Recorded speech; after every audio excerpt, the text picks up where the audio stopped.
Orient bell tiles studio से आप देख रहे हैं एबीपी न्यूज। नमस्कार, एबीपी न्यूज पर हाजिर हूं मैं रुमाना इसार खान। बड़ी खबर गुजरात से आ रही है। गुजरात का सूरत शहर, यहां भीषण अग्निकांड हुआ है। सूरत में एक टेक्सटाइल मार्केट है और कई मंजिला ये टेक्सटाइल मार्केट है जो आग की चपेट में आ गई है। ये आग पर्वत पाटिया इलाके में राज टेक्सटाइल मार्केट में लगी है। देख रहे हैं आप तस्वीरें, देखिए कैसे इस इमारत की खिड़कियों से काला घना धुआं निकलता हुआ बाहर आ रहा है। 7 मंजिला ये मार्केट है और इसी में आग लगी हुई है। कितनी भीषण ये आग है, इन तस्वीरों को देखकर साफ तौर पर अंदाजा लगाया जा सकता है। आग को बुझाने के लिए 9 फायर ब्रिगेड की गाड़ियां मौके पर मौजूद हैं। 15 से ज्यादा फायर ब्रिगेड की गाड़ियां मौके पर मौजूद हैं। 9 फायर ब्रिगेड स्टेशन के कर्मचारी इस वक्त यहाँ मौके पर मौजूद हैं। बेहद भीषण ये आग है और क्योंकि ये टेक्सटाइल मार्केट है तो ऐसे में जाहिर सी बात है कपड़ा इस मार्केट के अंदर भरा होगा, मतलब इस इमारत में कपड़ा ही कपड़ा भरा होगा और कितनी तेजी से कपड़ा आग पकड़ता है ये हम सब जानते हैं। इसीलिए इस आग को बुझाना अपने आप में एक बड़ी चुनौती बना हुआ है और जल्दी से जल्दी आग पर काबू पाया जाए ये इसलिए भी जरूरी हो जाता है क्योंकि आसपास यहाँ और इमारतें भी नजर आ रही हैं। अगर आग पर जल्दी काबू नहीं पाया गया तो फिर ये आग और बढ़ सकती है, फैल सकती है, आसपास की जो इमारतें हैं उनको भी अपनी जद में ले सकती है। तो ये हाई राइज टेक्सटाइल मार्केट, राज टेक्सटाइल मार्केट ये बताई जा रही है सूरत में और यहीं पर आग लगी हुई है। आग ऊपरी मंजिलों में लगी हुई है, ये भी इन तस्वीरों को देखकर समझ में आ रहा है क्योंकि ऊपर की मंजिल से ही वो धुएं का गुबार उठता हुआ दिख रहा है। अब आग लगने की वजह क्या रही है ये अभी फिलहाल जानकारी सामने नहीं आई। शुरुआती जानकारी ये मिल रही है कि सुबह के वक्त ये आग लगी थी और तभी से फायर ब्रिगेड की गाड़ियां मौके पर पहुंची। जो कर्मचारी हैं, दमकल कर्मी हैं, वो जुटे हुए हैं। इस आग पर काबू पाने की कोशिशें लगातार जारी हैं लेकिन अभी तक आग पर काबू नहीं पाया जा सका है। कभी कभी ऐसा आभास होता है जैसे आग बुझ गई है लेकिन फिर से आग धधकना शुरू हो जाती है, धुएं का गुबार निकलने लगता है। ये 2 तस्वीरें आपके सामने, कैसे सूरत के इस टेक्सटाइल मार्केट में आग लगी हुई है और आग बुझाने की जो कोशिशें की जा रही हैं वो भी आप देख सकते हैं। हाइड्रोलिक मशीन्स मौके पर मौजूद हैं और उसी के जरिए दमकल कर्मी पानी की बौछार करते हुए नजर आ रहे हैं। यहाँ पर आग बुझाने की हर मुमकिन कोशिश की जा रही है लेकिन भीषण आग है। सीधे आपको लेकर चलेंगे, हमारे साथ हमारे सहयोगी धनराज वागले इस वक्त मौजूद हैं। सीधे धनराज से ही जानते हैं अभी की स्थिति क्या बनी हुई है। धनराज जी बिल्कुल, गुजरात के सूरत में ये टेक्सटाइल मार्केट एरिया आया है, उसमें राज टेक्सटाइल मार्केट थी। सुबह 6:30 बजे ये आग लगी थी और आग अभी भी शुरू है, कूलिंग का कामकाज चालू है। तस्वीरें में आप देख सकते हो, कभी दूसरे माले पे आग लगती है तो कभी 5वें माले पे आग लगती है और वो आग की लपटें है 7वें माले तक पहुंच जाती है। जिस प्रकार से यहाँ दमकल विभाग की टीम है लगातार पानी की बौछार लगाए हुए है।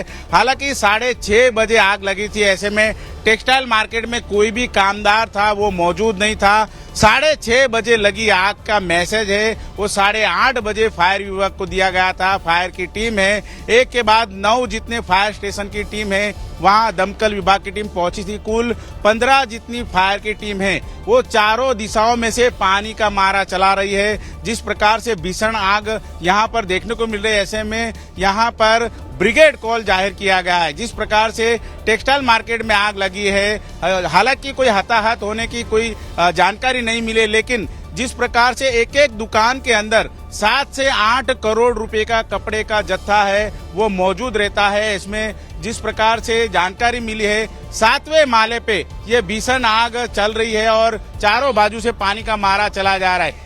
जिस प्रकार से मार्केट के अंदर राज टेक्सटाइल मार्केट है, यहाँ पर ये 7 मंजिला ये पूरी इमारत है जिसमें आग लगी हुई है और ऊपर की मंजिल जो है उसी से आग की लपटें भी उठती हुई नजर आ रही है, धुएं का गुबार भी निकलता हुआ नजर आ रहा है। कुल कितनी दुकानें होंगी इस राज टेक्सटाइल मार्केट में, मतलब इस बहुमंजिला इमारत में, और क्या जानकारी मिल रही है? आग लगी कैसे, शुरुआती जानकारी क्या है और किस मंजिल से आग लगना शुरू हुई, इसे लेकर कोई अपडेट?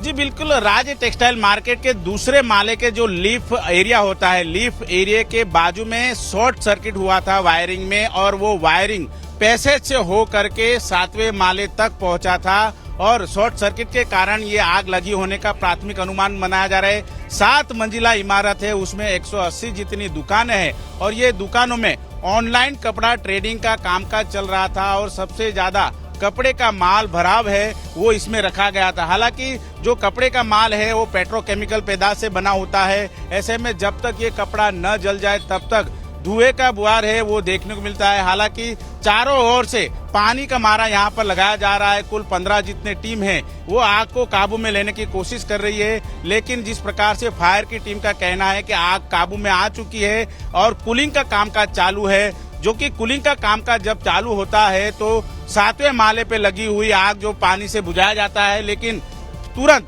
5वें माले पे आग धधक उठती है, उसके बाद दूसरे माले पे आग लग जाती है। ऐसे पूरे के पूरी जो राज टेक्सटाइल मार्केट है 180 दुकानें हैं, उसमें से तकरीबन 40 दुकानों में फिलहाल जो आग की लपटें है वो लग चुकी है और कपड़े का जत्था फिलहाल धू के जल उठ रहा है। लेकिन इस मामले के अंदर कोई भी हताहत होने की कोई खबर यहाँ पर नहीं आई है। गनीमत रही क्योंकि जिस वक्त ये आग लगी उस वक्त ये टेक्सटाइल मार्केट बंद थी। बहुत शुक्रिया आपका धनराज उस तमाम जानकारी के लिए। तो भीषण आग सूरत की राज टेक्सटाइल मार्केट में लगी हुई है और ये मार्केट कई मंजिला मार्केट है जिसमें कई दुकानें और एक एक दुकान में, जैसा कि हमारे सहयोगी बता रहे थे कि करोड़ों का यहाँ पर माल रखा हुआ था, सब जलकर स्वाहा। एक मंजिल पर आग काबू में आती है, दूसरी मंजिल पर धधक जाती है और ये सिलसिला अभी खत्म नहीं हो रहा है।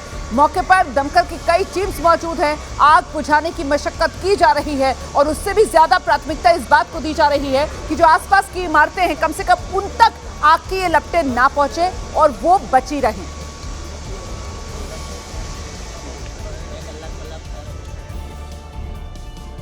हम आगे बढ़े, अगली खबर का रुख करें। दिल्ली हाईकोर्ट में इंडिगो की फ्लाइट्स रद्द होने के मामले में सुनवाई हुई है आज, जिसमें अदालत ने सरकार से कड़े सवाल किए हैं। हाईकोर्ट की तरफ से कहा गया कि यह गंभीर संकट है। दिल्ली हाईकोर्ट ने सरकार से पूछा, ऐसी स्थिति क्यों पैदा हुई, इसका जिम्मेदार कौन है? यात्री रोजाना परेशान हो रहे हैं। इतना ही नहीं, हाईकोर्ट ने सरकार से यह भी पूछा, यात्रियों की मदद के लिए क्या कदम उठाए गए। कोर्ट ने सवाल किया, जो टिकट पहले 5,000 रुपए में उपलब्ध थे वो 40-40 हजार रुपए तक कैसे पहुंच गए। हाईकोर्ट ने कहा कि दूसरी एयरलाइंस को संकट का फायदा उठाने की इजाजत क्यों दे दी गई। हाईकोर्ट ने सख्त लहजे में पूछा है, क्या केंद्र सरकार खुद को बेबस बता रही है? तो ये बड़ी टिप्पणी है और एक तरीके से सख्त टिप्पणी है जो दिल्ली हाईकोर्ट की तरफ से केंद्र सरकार पर की गई है इंडिगो संकट को लेकर। तो इंडिगो की उड़ानें रद्द होने का सिलसिला पिछले कई दिन से आप जानते हैं लगातार जारी है। आज 8वां दिन है और आज भी करीब 300 से ज्यादा इंडिगो की फ्लाइट्स कैंसिल हो चुकी हैं। इस महीने अब तक इंडिगो की करीब 4,500 से ज्यादा फ्लाइट्स कैंसिल हो चुकी हैं। एक दिन पहले ही केंद्रीय नागरिक उड्डयन मंत्री ने इंडिगो के सीईओ से मुलाकात की और अब डीजीसीए ने इंडिगो के सीईओ को तलब किया है, लेकिन इंडिगो ने डीजीसीए से एक दिन की मोहलत मांगी है। मतलब साफ है, जो इंडिगो ने किया और जिस तरीके से किया उससे आम लोग तो परेशान हुए हैं। इसी परेशानी के बाद सरकार अब एक्शन मोड में है। सरकार ने इंडिगो की फ्लाइट्स में 5 नहीं बल्कि 10% की कटौती के निर्देश भी दे दिए हैं। उड़ानों में कटौती से एयरलाइन को व्यवस्था सामान्य करने में मदद मिलेगी, ये सरकार की तरफ से तर्क दिया जा रहा है। लेकिन दिक्कत यह है कि अभी तक ये संकट इंडिगो का सुलझने का नाम नहीं ले रहा। तो इंडिगो संकट को लेकर अब हाईकोर्ट की ये फटकार केंद्र सरकार को। हाईकोर्ट पूछ रहा है, ऐसे हालात बनने क्यों दिए गए? किराए में भारी बढ़ोतरी की मंजूरी क्यों दे दी? डीजीसीए ने अपनी भूमिका क्यों नहीं निभाई? कटघरे में डीजीसीए भी हाईकोर्ट की इस टिप्पणी से क्या डीजीसीए सरकार के अधीन नहीं? केंद्र सरकार ने वक्त रहते कदम क्यों नहीं उठाया? क्या सरकार खुद को बेबस बता रही है? ये वो तल्ख सवाल है, ये वो सख्त सवाल है, वो कड़े सवाल है जो दिल्ली हाईकोर्ट ने केंद्र सरकार पर निशाना साधते हुए पूछे हैं। हाईकोर्ट में केंद्र सरकार की तरफ से देखिए जवाब यह दिया गया कि इंडिगो तो एक निजी एयरलाइन है, मंत्रालय की सीधी भूमिका तो कोई है नहीं इसमें। 1 नवंबर तक इंडिगो को नया नियम लागू करना था, इंडिगो को नियम मानने के लिए कहा जा रहा था। यह सरकार की तरफ से अदालत को बताया गया और इसी पर अदालत ने पूछा है कि क्या सरकार खुद को बेबस बता रही है। अदालत ने सरकार से पूछा है कि डीजीसीए क्या सरकार के अधीन नहीं है। सीधे आपको लेकर चलेंगे, हमारे साथ हमारे सहयोगी सुशील पांडे इस वक्त मौजूद है और जरा सुशील से ही जानते हैं। सुशील, हाईकोर्ट में जिस तरीके से इंडिगो संकट का यह मामला सुनवाई के लिए आया, ये तो सीधे सीधे कटघरे में अदालत के सवालों के जरिए केंद्र सरकार की घेराबंदी कर दी गई है, ऐसा लग रहा है सुशील?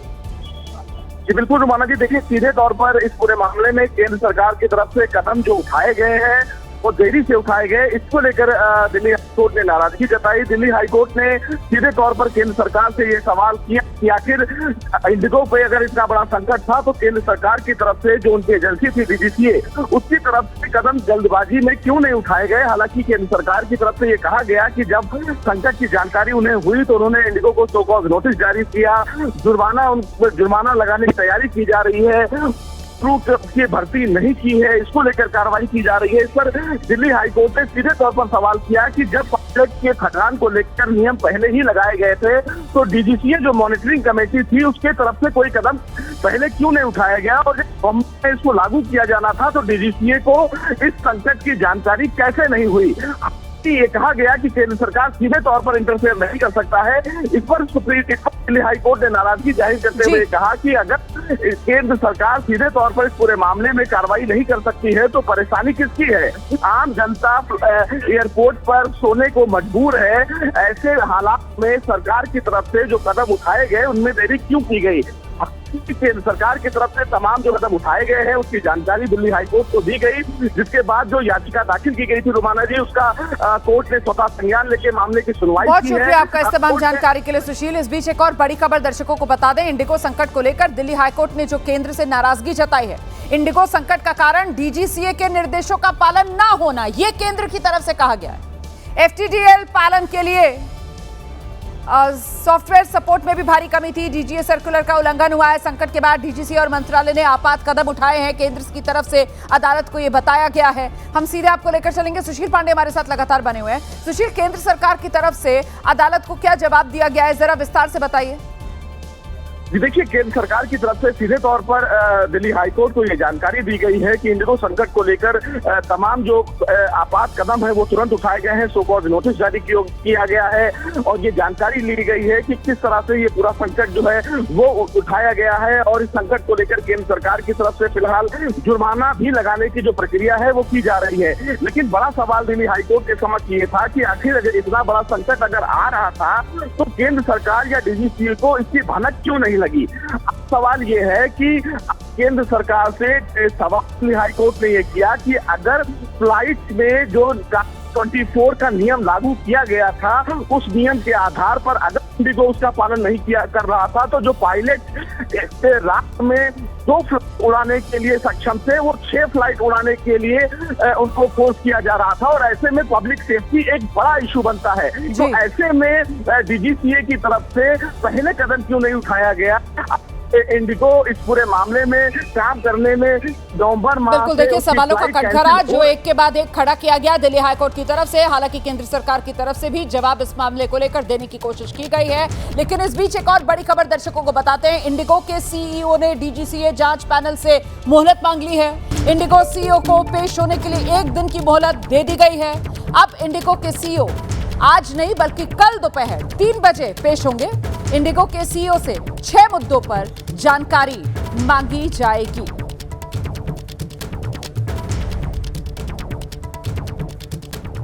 Share that your airline, Indigo, is back on its feet and our operations are stable. We've let you down when a major operational disruption happened, and we're sorry for that. Lakhs of customers have already received their full refunds, and we continue to do so on a daily basis. Rest assured that we are fully committed in getting this done. तो CEO माफी मांग रहे हैं, CEO प्रतिबद्धता जता रहे हैं। कैसे यात्रियों की सुरक्षा सुविधा के लिए उनकी एयरलाइंस प्रतिबद्ध है, लेकिन फिलहाल ये तमाम दावे खोखले ज्यादा दिखाई और सुनाई पड़ रहे हैं, क्योंकि जिस तरीके से यात्रियों को परेशानी हुई है उसका हिसाब कौन देगा, ये वो बड़ा सवाल है। इस सवाल का जवाब डीजीसीए कल लेगा एयरलाइंस के सीईओ से। सीधे आपको लेकर चलेंगे, हमारे साथ हमारे सहयोगी वरुण भसीन इस वक्त मौजूद है, और जरा वरुण से जानते हैं ये 1 दिन की मोहलत क्यों मांगी गई है, इसको लेकर क्या जानकारी मिल रही है। क्या कल तक अपनी जो एयर सेवा है वो और सुचारू रूप से चलने की उम्मीद इंडिगो को, और इसी वजह से कल जब डीजीसीए के सामने जाएं सीईओ तो बता सके नंबर्स के लिहाज से कि देखिए साहब, हमारी तो इतनी फीसदी जो फ्लाइट्स हैं वो बिल्कुल ऑन टाइम हो गई हैं, अब हमें बख्श दीजिए, यही है रणनीति।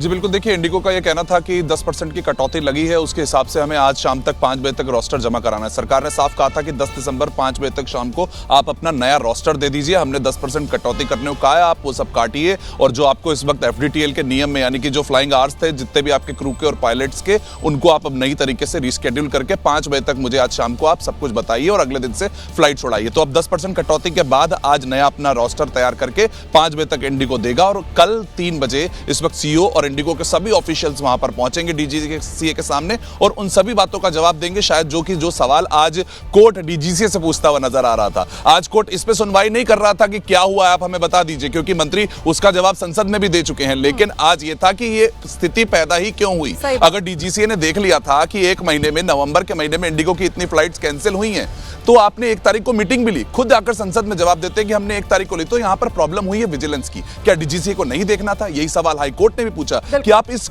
चीज को, इतने बड़े संकट को भांप ही नहीं पाया DGCA। ये सवाल कोर्ट इस वक्त पूछता हुआ नजर आया और उसी पर बातचीत होगी। अब जो सवाल शायद कहीं ना कहीं आज सरकार कोर्ट में नहीं दे पाई, अब वही सवाल अब वापस इंडिगो से पूछे जाएंगे। लेकिन इस वक्त स्थिति यही थी कि विजिलेंस की एक बहुत बड़ी प्रॉब्लम हुई है। 1 तारीख को अगर इंडिगो से मीटिंग हुई थी DGCA की, तब भी उनको नहीं पता था कि 2 या 3 तारीख से इतनी बड़ा संकट आ सकता है। और यही सवाल इस वक्त यहाँ पर खड़े हुए हैं। वो पेनल्टी की बात हो, 10% इस वक्त फ्लाइट कम कर दी गई है, लेकिन 5% फ्लाइट तो अपनी पहले ही इस वक्त इंडिगो कम कर चुका था, वो तो उड़ा ही नहीं रहा था, तो उसी का नंबर कम हुआ है। तो अभी बहुत सी ऐसी चीजें हैं जो खुद DGCA सवाल के जवाब ढूंढ रहा है। बहुत शुक्रिया आपका वरुण इस तमाम जानकारी के लिए। और ये बड़ी बुनियादी बात है यहाँ पर जो वरुण कह रहे थे कि साहब आखिरकार DGCA जो है, जो निगरानी कर रहा था, उसको ये क्यों नहीं दिखा कि इतनी ज्यादा अव्यवस्था होने वाली है, एयरलाइंस नहीं संभाल पा रही है यात्रियों का भार। और इसी को लेकर अदालत ने आज सवाल भी पूछा सरकार से कि क्या DGCA आपके अंडर नहीं है? ये कहकर कि साहब इंडिगो एयरलाइंस एक निजी एयरलाइंस है, पल्ला कैसे झाड़ सकते हैं आप? ठंड को देखते हुए पटना के संजय गांधी जैविक उद्यान में खास बंदोबस्त किए गए हैं। चिड़ियों के पिंजरों को चारों तरफ से कपड़ों से ढक दिया गया है ताकि शीतलहर से उनका बचाव हो सके।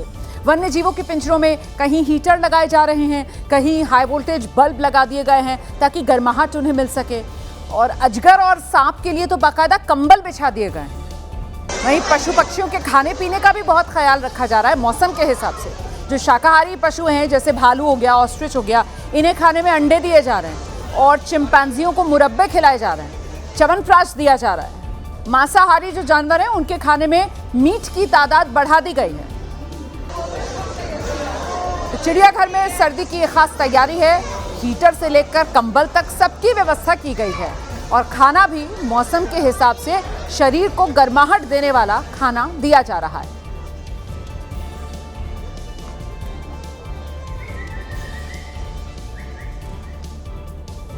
सोनभद्र में पुलिस और गो तस्करों के बीच बिल्कुल फिल्मी अंदाज वाली जबरदस्त मुठभेड़ हुई है। दरअसल ये जो तस्कर थे वो 2 पिकअप वाहन में गोवंश को लेकर जा रहे थे।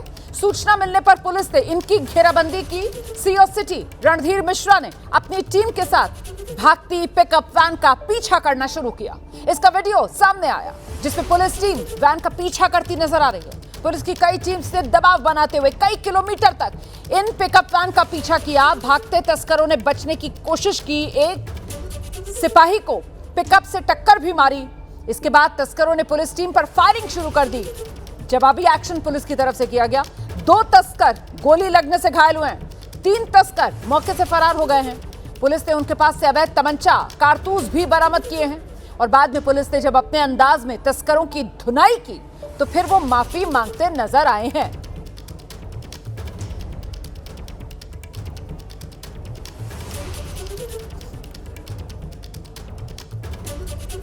अगली खबर मध्य प्रदेश की राजधानी भोपाल से है, जहां सिनेमा हॉल में उस वक्त हड़कंप मच गया जब धुरंधर फिल्म देखने के दौरान कुछ युवक आपस में भिड़ गए, एक दूसरे पर जमकर थप्पड़ और घूंसे बरसाने लगे। इसका वीडियो तेजी से सोशल मीडिया पर वायरल है। मारपीट की तस्वीरें आशिमा मॉल के सिनेप्लेक्स की बताई जा रही है, जहां पर धुरंधर फिल्म चल रही थी। इस दौरान कुछ युवक शूटिंग करने लगे। देखते ही देखते थिएटर में रियल फाइट शुरू हो गई। तस्वीरें देखिए आप, कई युवक आपस में मारपीट कर रहे हैं, कुछ लोग बीच बचाव भी कर रहे हैं। हालांकि दोनों पक्षों में से किसी ने थाने में शिकायत नहीं दर्ज करवाई।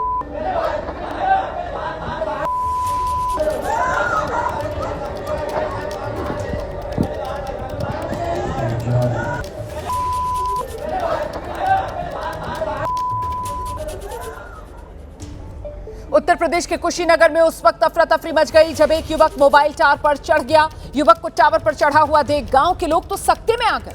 लोगों ने फौरन पुलिस को इसकी जानकारी दी। पुलिस और ग्रामीणों के समझाने के बाद ये युवक किसी तरीके से नीचे उतर सका, जिसके बाद वहां मौजूद लोगों ने राहत की सांस ली। बताया जा रहा है युवक को गांव की एक लड़की से प्यार हो गया था, लेकिन लड़की ने युवक का प्रेम प्रस्ताव ठुकरा दिया। इसी से आहत हो गया था युवक और इसलिए मोबाइल टावर पर चढ़ गया था। ये जो तस्वीरें हैं वो गढ़ैया बसंतपुर गांव की हैं। तो प्यार में ठुकराए जाने के बाद ये युवक मोबाइल टावर पर चढ़ गया था।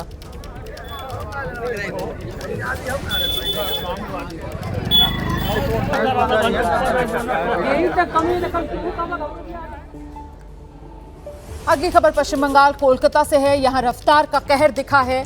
एक तेज रफ्तार फरारी हादसे का शिकार हो गई, जिससे फरारी में सवार पिता पुत्र घायल हुए हैं।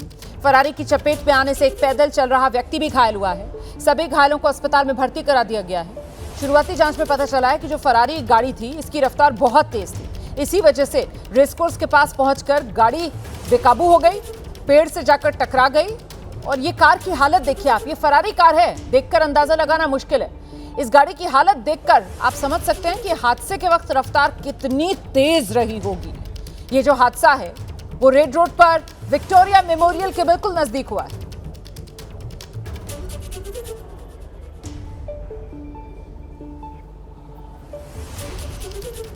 वहीं बिहार की राजधानी पटना के डाक बंगला चौराहे पर उस वक्त हंगामा खड़ा हो गया जब एक महिला और पुलिस के बीच तीखी नोकझोंक हो गई। करीब आधे घंटे तक चौराहे पर यह हाई वोल्टेज ड्रामा चलता रहा है। इसे देखने के लिए यहां भीड़ भी जुट गई।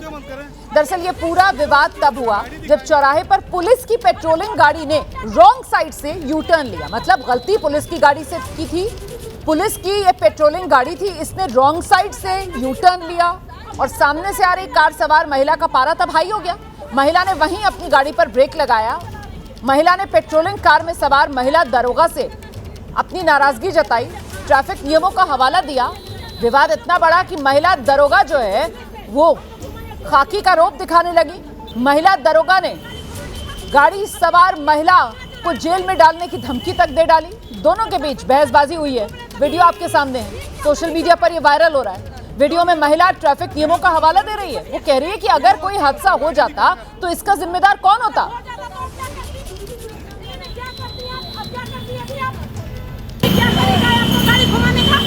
अब यहाँ बंगला चौराहा गाड़ी घुमाइएगा वैसे प्रशासन का लगा करके घूम रहे तक ये क्या तरीका है? अगर हम लोग अभी करते हैं इससे तो क्या करते हैं आप? थाना पर कहाँ लेकर के चलिएगा? चलिए तो थाना पर। कौन सा राइट बनता है आपको? आप यहाँ गाड़ी लगा, अरे कौन राइट देता है आपको? पहले बताइए तो। क्यों वीडियो बंद करें? वीडियो क्यों बंद करें? अभी एक्सीडेंट हो वीडियो जाता क्यों बंद करें? आईडी दिखाएंगे आपको। अगर हो जाता तो आप क्या करती? इन्होंने क्या करती है? अब क्या करती है? अभी आप से बुलाइए। ये कोई तरीका नहीं होता है। अब प्रशासन का गाड़ी लगा करके आप इस तरीके से चलाइएगा। अगर हो जाता तो अभी क्या बोलता कि लड़की गाड़ी चला रही है, ठीक है? अब ठोकर के चल रही है। यहाँ घूमने का है जगह, यहाँ पर है घूमने का जगह। हम लोग घुमाए, हम लोग घुमाए ऐसी गाड़ी यहाँ से। वहीं मेरठ में स्कूटी ओवरटेक को लेकर बीच सड़क पर बवाल हो गया। सदर बाजार क्षेत्र के अबुलेन बाजार में स्कूटी सवार कुछ युवक कहीं जा रहे थे और तभी एक कार सवार ने उन्हें ओवरटेक करने की कोशिश की। इसी बात को लेकर युवकों का कार सवार भाई बहन से विवाद हुआ। इसके बाद दबंग युवकों ने कार पर हमला शुरू कर दिया। पहले तो लात घूंसों से कार पर मार की, उसके बाद डंडे ले आए और डंडे मारकर गाड़ी के शीशे तोड़ दिए। दबंगों ने कार सवार भाई बहन को भी बाहर खींचने की भरपूर कोशिश की। ये पूरी घटना का वीडियो सोशल मीडिया पर वायरल है। अबू लेन जैसे व्यस्त इलाके में इस घटना से क्षेत्र में हड़कंप मच गया। वीडियो सामने आने के बाद पुलिस ने कार्रवाई करते हुए मुकुल नाम के आरोपी को गिरफ्तार किया है। बाकी हमलावरों की तलाश में दबिश दी जा रही है।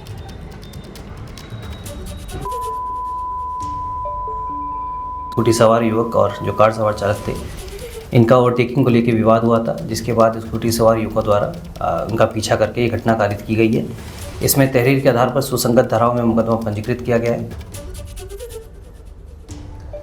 उधर उत्तर प्रदेश के गाजियाबाद में एक हाई राइज सोसाइटी में उस वक्त हड़कंप मच गया जब एक लिफ्ट बेकाबू होकर सीधे 12वीं मंजिल से नीचे आकर गिरी।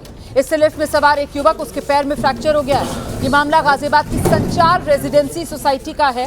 बताया जा रहा है युवक ड्यूटी पर जाने के लिए जैसे ही 12वीं मंजिल से लिफ्ट में सवार हुआ, इसी दौरान लिफ्ट सीधे नीचे आकर गिरी। लिफ्ट में सवार युवक के पैर की हड्डी टूट गई। इतनी जोरदार आवाज के साथ लिफ्ट नीचे आकर गिरी कि वहां मौजूद लोग और गार्ड सब भागकर लिफ्ट की तरफ आए। किसी तरीके से लिफ्ट का दरवाजा आधा खोला गया, युवक को बाहर निकाला गया। सोसाइटी के लोगों ने युवक को अस्पताल पहुंचाया।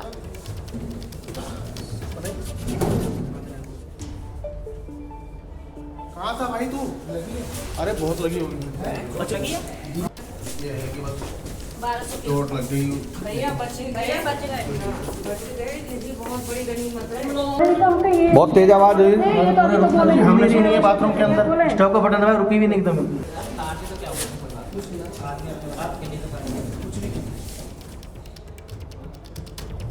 और अब आपको महाराष्ट्र से ही आई एक और दिलचस्प तस्वीर में दिखाने जा रही हूं। दरअसल यहां शिंदे गुट के विधायक ने अनोखे अंदाज में विरोध जताया, जिससे हर किसी का ध्यान अपनी ओर खींच लिया। शिंदे गुट के विधायक का नाम है शरद सोनवणे। ये मानव तेंदुआ संघर्ष को उजागर करने के लिए महाराष्ट्र विधानमंडल के शीतकालीन सत्र में तेंदुए की ड्रेस पहनकर पहुंचे हैं। चार होते पूर्ण हे बिबट्या आहे पहा बिबट्या जावेद पठाण पत्रकार दैनिक युवा सुट्टी हा बिबट्या लाईव्ह जावेद पठाण यांनी। दरअसल ये दूसरी खबर की तस्वीरें आप देख रहे हैं। आधी रात को सड़क पर जो तेंदुआ नजर आया महाराष्ट्र के बीड़ में, ये उसकी तस्वीरें आपके सामने। ये तस्वीरें जो हैं वो महाराष्ट्र के बीड़ की हैं। यहाँ आधी रात को तेंदुआ दिखा था। आष्टी तालुका में मादा तेंदुआ अपने शावकों के साथ सड़क पर घूमती नजर आई थी। इसका वीडियो सोशल मीडिया पर वायरल है। इसमें दिख रहा है पूरा तेंदुआ परिवार बेखौफ होकर सड़क पर घूम रहा है। इलाके के लोगों में तेंदुआ दिखने के बाद दहशत। पिछले कई दिन से तेंदुए खुलेआम यहाँ इस इलाके में दिख रहे हैं। वन विभाग ने सूचना मिलने के बाद भी अब तक कोई बड़ी कार्रवाई नहीं की है। स्थानीय लोग आरोप लगा रहे हैं वन विभाग इन तेंदुओं को पकड़ने की कोशिश ही नहीं कर रहा है, उसे पूरी तरीके से नजरअंदाज कर रहा है। नागरिकों में डर का माहौल बन रहा है। स्थानीय लोग अब रात में निकलने से डर रहे हैं। जावेद पठाण पत्रकार दैनिक युवा सुट्टी हा बिबट्या लाईव्ह जावेद पठाण यांनी लाईव्ह घेतलेला आहे। सध्या तो बिबट्या आष्टीच्या बेलगाव रस्त्यावर काकडे की बघा लाईव्ह बिबटे मी पाहिले तर संतोष बाप्पाच्या आयुष्यात आता खरे थांबरे बाया पण लोकांना गाडी चक्र किल्ले आहेत चार होते।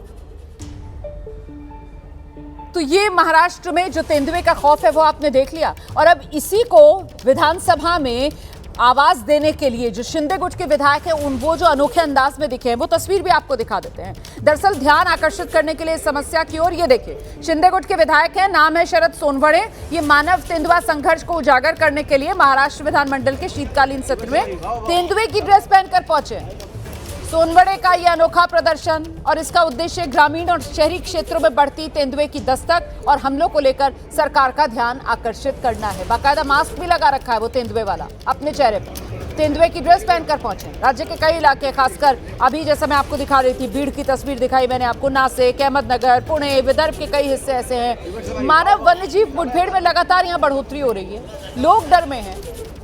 आरोप लगा रहे हैं वो कि जो वन्य कर्मचारी हैं वो इस ओर ध्यान ही नहीं देते हैं लोगों की शिकायतों की ओर, और इसीलिए लोगों का घर से बाहर निकलना रात के समय, अंधेरे के समय मुश्किल होता जा रहा है। लोग डर रहे हैं, अपने घरों में दुबके हुए हैं।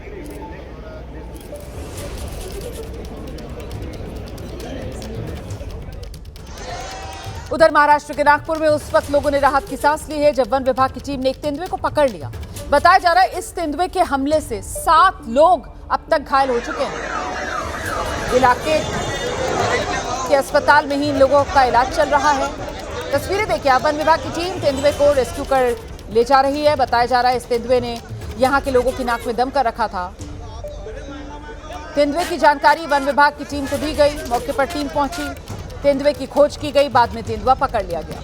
19 नवंबर को इस इलाके से वन विभाग की टीम ने एक तेंदुआ पकड़ा था और अब ये दूसरा तेंदुआ है। इसी इलाके से वन विभाग की टीम पकड़कर लेकर जा रही है।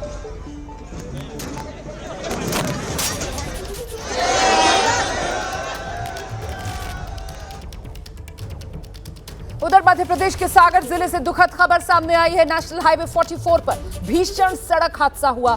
4 जवानों की मौत हो गई। एक की हालत गंभीर बनी हुई है। गंभीर जवान का अस्पताल में इलाज जारी है।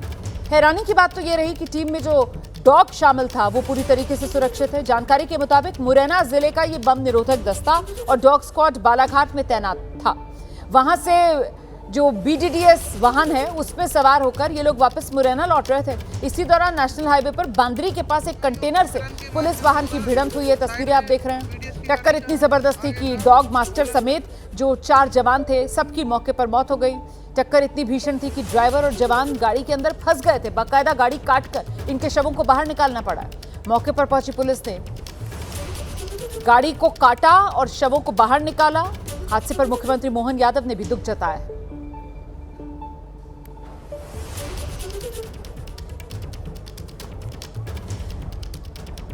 खबर उत्तराखंड से है, जहां हल्द्वानी के गफूर बस्ती और बनफूलपुरा क्षेत्र में रेलवे भूमि अतिक्रमण मामले को लेकर आज सुप्रीम कोर्ट का बड़ा फैसला आ सकता है। यह फैसला तय करेगा कि इस क्षेत्र में बसे 5000 से ज्यादा परिवारों का भविष्य क्या होगा। फैसले से पहले प्रशासन ने बनफूलपुरा आसपास के क्षेत्रों को छावनी में तब्दील कर दिया है। ड्रोन कैमरों से निगरानी की जा रही है। आसपास के कई जिलों से भारी पुलिस फोर्स बुलाई गई है। पुलिस की यहां तैनाती है। फैसले से पहले लोग अपने घरों के टूटने को लेकर चिंतित हैं। हल्द्वानी में प्रशासन ने सुरक्षा के कड़े इंतजाम किए हैं। बड़ी संख्या में पुलिस बल तैनात है। हल्द्वानी से एबीपी न्यूज संवाददाता दानिश खान की एक रिपोर्ट दिखाते हैं आपको। हम लोग इस वक्त मौजूद हैं हल्द्वानी में, और हल्द्वानी का ये वो इलाका है जिसे इंक्लोजमेंट कहा गया है, जिसको लेकर के आज सुप्रीम कोर्ट में सुनवाई होनी है और उम्मीद जताई जा रही है कि आज इस मामले पर फैसला आ सकता है। ये वो रेलवे स्टेशन है हल्द्वानी का जिसके आसपास ये तमाम बस्तियां बसी हैं, जिनको हटाने की बात रेलवे प्रशासन करता है। रेलवे प्रशासन का कहना है कि सारी ज़मीन रेलवे की है और यहाँ पर पूरी तरह से अतिक्रमण किया गया है। आज सुप्रीम कोर्ट में इसकी सुनवाई चल रही है। सुप्रीम कोर्ट से आज इसका फैसला आना है। ये वो तमाम लोग हैं जो इन तमाम बस्तियों में बसे हुए लोग हैं। इनसे बात करने की कोशिश करते हैं, जानते हैं कि इस फैसले को लेकर के इन्हें क्या उम्मीद है। भाई साहब, आज फैसला आना है सुप्रीम कोर्ट का, तो क्या लगता है आपको, क्या उम्मीद है फैसले से? क्या साहब, पढ़े लिखे तो है नहीं कि जी जी बताइए क्या कहेंगे? के प्यासे मर रहे, यहाँ तड़प रहे। 20 साल से यहाँ पड़े बच्चे, लड़के पैदाइश नहीं हुई थी जब से यहाँ पड़े, बाप दादा है। जब तक हमारा सुप्रीम कोर्ट इजाजत नहीं, जब तक नहीं हटेंगे। चाहे कोई मार डालो, चाहे कोई कुछ चला दो, सारे बच्चों को लिटा देंगे। सब पर बुलडोजर चला दो, सब पर वो कर दो। और यही बात है, हमारी उम्मीद है और कोई उम्मीद नहीं। अगर दे रहे हो तो हमें बसाओ, मत दे तो जिंदा मार डालो जहर देके। ये सारी पब्लिक को बरसों से गुजर रहे, गरीब आदमी मर रहे तड़प तड़प, मछली की तरह ठंड में बच्चे पल रहे हैं। अब जब हमारा बरसों गुजर गया, कुछ तो हमारे लिए सहायता करो सरकार। वहीं मामले पर एसएसपी नैनीताल मंजुनाथ टीसी ने बताया है कि सुरक्षा के लिहाज से काफी फोर्स तैनात की गई है। प्रशासन पूरी तरीके से सतर्क है। देखिए, जीरो जोन एक मतलब मिसलीडिंग टर्मिनोलॉजी है। बैरियर्स लगा के हम सघन चेकिंग और सघन सत्यापन किया जा रहा है। जो अवांछनीय तत्व होते हैं उनको प्रिवेंट करना हमारा उद्देश्य रहता है। पिछले साल जो हुआ था हिंसात्मक कृत्य, भारी हिंसात्मक कृत्य हुआ था, जहां पे पुलिस प्रशासन और सरकारी कर्मचारीगण के ऊपर जानलेवा हमला किया गया था और व्यापक हिंसा हुआ था। इसमें यह तथ्य सामने आया था कि जो उत्तराखंड के सीमावर्ती जनपदों के बहुत सारे क्रिमिनल एलिमेंट्स और मिस्चीवस एलिमेंट्स और जो है मिसक्रिएंट्स जो है यहाँ पर आकर व्यापक हिंसा करके वो चले गए थे। अतः जो है यहाँ पर बैरिकेडिंग लगा के चेकिंग किया जा रहा है। सघन चेकिंग और सत्यापन, आईडी कार्ड का चेकिंग किया जा रहा है। फोटोग्राफी, वीडियोग्राफी करके सबका डॉक्यूमेंटेशन किया जा रहा है। देशवासियों के लिए अब एक अच्छी खबर मैं आपको बता दूं। दीपावली पर्व को यूनेस्को की मानवता की अमूर्त सांस्कृतिक विरासत की सूची में शामिल किया गया है। यह फैसला देश की सांस्कृतिक पहचान और आध्यात्मिक परंपराओं को दुनिया भर में नई पहचान दिलाने वाला माना जा रहा है। यूनेस्को की अमूर्त सांस्कृतिक विरासत सूची में शामिल किए जाने पर देश भर में खुशी का माहौल है। दिल्ली सरकार ने इस पर भव्य दीपोत्सव कार्यक्रम का ऐलान कर दिया है। दिल्ली सरकार के कला, संस्कृति, भाषा एवं पर्यटन मंत्री कपिल मिश्रा ने इस ऐतिहासिक निर्णय पर सभी देशवासियों को बधाई दी।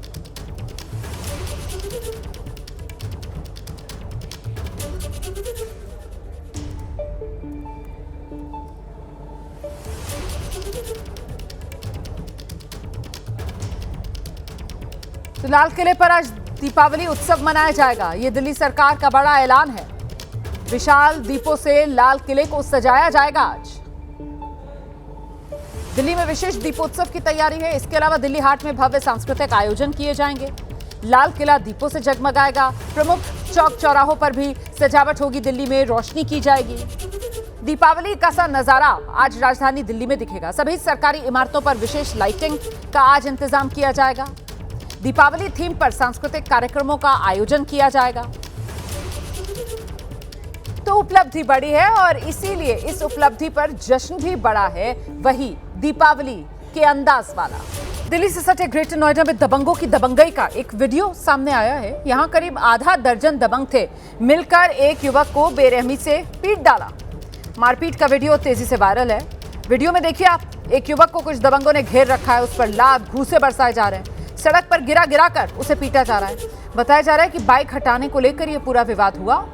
फिलहाल सूरजपुर पुलिस इस मामले की जांच कर रही है।